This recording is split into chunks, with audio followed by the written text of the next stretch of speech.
Excella Education Study in USA assured scholarship. Contact 9881 ప్రతిపక్షాలు విషం చెమ్మడానికి దుమ్మెత్తిపోయడానికి తప్ప ప్రజలకి మంచి చేస్తుంటే కనీసం అప్రిషియేట్ చేయకపోయినా మనసులో అయినా హ్యాపీగా ఫీల్ అవ్వాలి.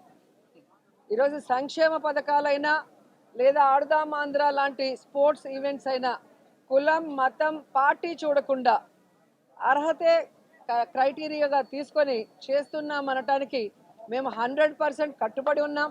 దీనికి ఎక్కడ మీరు రమ్మన్నా కూడా ఏ కాన్స్టిట్యున్సీ అయినా ఏ జిల్లా అయినా కూడా మేము రావడానికి రెడీగా ఉన్నాం. అలా పార్టీ వైజ్గా పార్టీలో ఉన్న వాళ్ళని మాత్రమే చేశామని మీరు నిరూపించండి. ఊరికే నోరుంది కదా అని మాట్లాడేస్తే కరెక్ట్ కాదు. ఈరోజు చంద్రబాబు నాయుడు లాంటి డర్టీ పొలిటీషియన్ వల్ల మనకి స్టేడియంస్ లేకుండా రాజధాని లేకుండా ఈరోజు మనం అన్యాయం అయిపోయినాం. అలాగే ఈరోజు కాంగ్రెస్తో కొన్ని రోజులు కుమ్మక్కై, ఇప్పుడు బీజేపీతో కుమ్మక్కై, మళ్ళీ కాంగ్రెస్తో కుమ్మక్కై, మళ్ళీ మొన్న అమిత్ షా దగ్గరికి వెళ్ళి కాళ్ళు పట్టుకొని తన రాజకీయం కోసం తాను అధికారంలో రావటం కోసం అందితే జుట్టు అందకపోతే కాళ్ళు అన్న చందంగా ముందుకు వెళ్తున్నాడే తప్ప ఈ రాష్ట్రంలో ఉన్న పేదవాళ్ల కోసం, ఈ రాష్ట్రంలో ఉన్న క్రీడాకారుల కోసం చంద్రబాబు నాయుడు ఇది చేశాడు అని ఒక్క పాయింట్ చెప్పండి. జగన్ గారు చేశారు అని చెప్పడానికి కొన్ని వందల సాక్ష్యాలు ఉన్నాయి. ఈరోజు ఈ 4.5 సంవత్సరాల్లో విద్యలో కానీ, వైద్యంలో కానీ, ఇళ్ల పట్టాలు ఇచ్చి ఇల్లు ఇవ్వటంలో కానీ, క్రీడల్లో కానీ, రైతులకు కానీ చెప్పడానికి ఎన్నో ఉన్నాయి. ఈరోజు చంద్రబాబు నాయుడు లోకేష్ని ప్రజలు నమ్మటం లేదు, వారు చెప్పే అబద్ధాలని ఎవరు పట్టించుకోవటం లేదనే ప్యాకేజీలు ఇచ్చి ఈరోజు పవన్ కళ్యాణ్ తీసుకొచ్చి చంద్రబాబు నాయుడు లోకేష్ మాట్లాడిన దాన్నే ఆయనతో మాట్లాడిచ్చారు. పవన్ కళ్యాణ్ చెప్పింది కూడా విని విని బోర్ అయిపోయి అతనికి క్రెడిబిలిటీ లేకుండా పోయిందని ఇప్పుడు షర్మిలమ్మని తీసుకొచ్చి ఆవిడతో కూడా అదే స్క్రిప్ట్ మాట్లాడిస్తున్నారు. ఏ స్క్రిప్ట్ అయితే ఆంధ్రజ్యోతి ఈనాడు రాసిచ్చిందో చంద్రబాబు నాయుడికి, అదే స్క్రిప్ట్ ఈరోజు 1వ కృష్ణుడు, 2వ కృష్ణుడు, 3వ కృష్ణుడు, 4వ కృష్ణుడు అని ఒక్కొక్కరుగా వచ్చి మాట్లాడటమే తప్ప ఈ మాట్లాడే వాళ్ళందరూ కూడా నాన్ లోకల్ పొలిటీషియన్స్.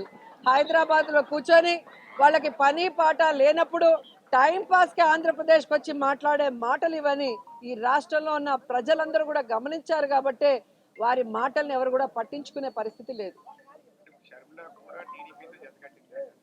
ఖచ్చితంగా ఆవిడ మాట్లాడే ప్రతి మాట కూడా చంద్రబాబు నాయుడు మాట్లాడుతున్న మాటలే దానికి నిదర్శనం.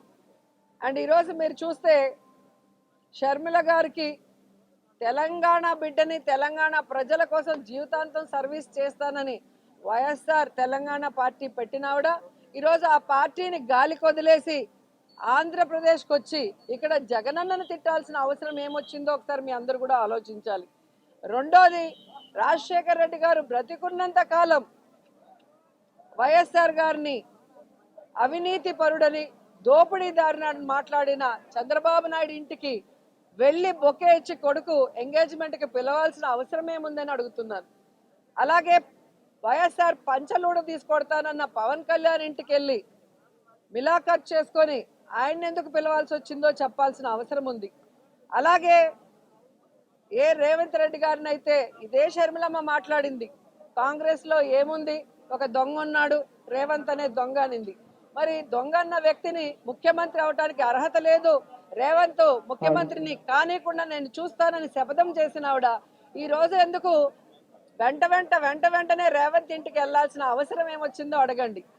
తెలుగుదేశం పార్టీ కోవట్టన్న రేవంత్తో ఇన్ని మిలాఖతులు చేసి ఈరోజు జగన్ గారి మీద విషం చిమ్ముతుంటే షర్మిలమ్మని ఏమనాలో ఒకసారి మీ అందరు కూడా ఆలోచించాలి. ఇదంతా గూడుపుటాని జగనన్న మీద విషం చిమ్ముతూ జగనన్న ఓట్లని డివైడ్ చేసి జగనన్నని ఓడించి చంద్రబాబు నాయుడిని సీట్లో కూర్చోబెట్టాలన్న తపన తప్ప ఈ బ్యాచ్కి ఈ రాష్ట్రానికి అభివృద్ధి చేయాలని, ఈ రాష్ట్ర ప్రజలకి మంచి చేయాలన్న ఆలోచన ఎవరికీ లేదు. ఈరోజు షర్మిల గారి పరిస్థితి ఎలా అయిందంటే వినేవాడు వెర్రోడైతే చెప్పేవాళ్ళు షర్మిలమ్మ అన్నట్టుగా ఉంది. ఆఖరికి నగిరికి కూడా వచ్చి మాట్లాడెళ్ళింది. ఇదే విధంగా తెలంగాణలో నియోజకవర్గానికి వెళ్ళటం, అక్కడున్న ఎమ్మెల్యేలను మంత్రులు తిట్టేసి రావటం గతంలో చేసింది. ఏమైంది? పార్టీ గాలికి వదిలేసి అక్కడ రేవంత్ ఒకటి ఇస్తే ఇక్కడ వచ్చి పడింది. మళ్ళీ ఇక్కడ ఒక్కొక్క కాన్స్టిట్యున్సీకి వెళ్ళి ఇలాగే పిచ్చి వాగుడు వాగుతుంది. ఈరోజు రాజశేఖర్ రెడ్డి గారి బిడ్డ అని చెప్పుకుంటే తప్ప నీకు గుర్తింపు కూడా లేదు. రాజశేఖర్ రెడ్డి గారి బిడ్డ ఎలా ఉండాలి? రాజశేఖర్ రెడ్డి గారి లాగా మనసు ఉండాలి, రాజశేఖర్ రెడ్డి గారి లాగా పౌరుషం ఉండాలి, రాజశేఖర్ రెడ్డి గారి లాగా ఒక మాట ఇస్తే ఆ మాట మీద నిలబడాలి. అవన్నీ ఈరోజు జగనన్నకు మాత్రమే ఉన్నాయి. రాజశేఖర్ రెడ్డి ఆశయాలకి ఈరోజు ప్రతిపక్షాలన్నిటితో కూడా పోరాడి వాటన్నిటిని కూడా ప్రజలకు అందిస్తున్న వ్యక్తి జగన్మోహన్ రెడ్డి గారు. అయితే ఏ రాజశేఖర్ రెడ్డి గారిని అవమానించారో ఆ ప్రతిపక్షాలతో చేతులు కలిపి రాజశేఖర్ రెడ్డి గారి ఆత్మ క్షోభించే విధంగా చేసే ఆవిడ షర్మిల గారు. కాబట్టి ఆవిడ నేను వైఎస్ఆర్ బిడ్డ బిడ్డ అని చెప్పుకుంటే పైనున్న వైఎస్ఆర్ గారి మనసు క్షోభిస్తుందన్న విషయం ఆవిడ తెలుసుకోవాలి. తెలుగులోనేగా చెప్పాను. ఇప్పుడు